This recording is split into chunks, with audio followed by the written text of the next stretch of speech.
activity hall, which is sort of like the center, or like how you can come in, which is I'm not sure. So essentially, the idea, as I mentioned once again, was how do you make a flexible space that's useful. So the idea was to use light, whether it's the windows or the opaqueness. This is actually Iranian marble that's actually cut very thin to show like so light can come through it. There's nothing behind it. It's basically alcohol. So the idea was, if you have a group who wants to put up a cross or put up a symbol or store their prayer mats, you can open this up and you can actually have service. And then the next group will come into the room and feel like, well, this is a chapel, or this is a mosque, or this is a mandir. These tables are all on wheels, and the chairs go on coasters. So, like after this is done, so tonight there'll be a gospel choir coming in here, and actually all these tables will be gone, and they'll be rehearsing essentially. We've added a screen. Another key point is that the room is actually negatively charged with air. So with most rooms, the air just circulates.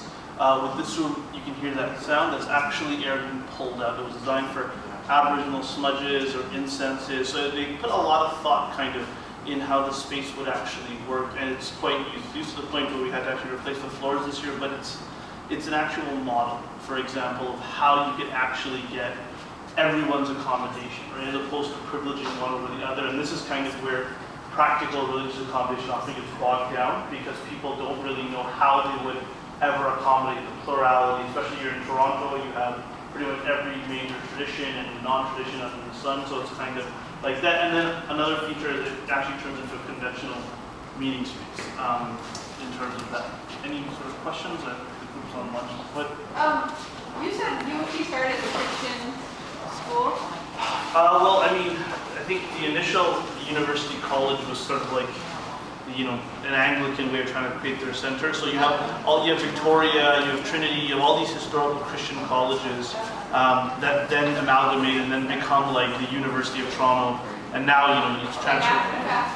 Well, that's what they started. So it started as basically several different Christian colleges, and then it basically becomes secularized. And then, so there's a really historical Christian privilege built into the university.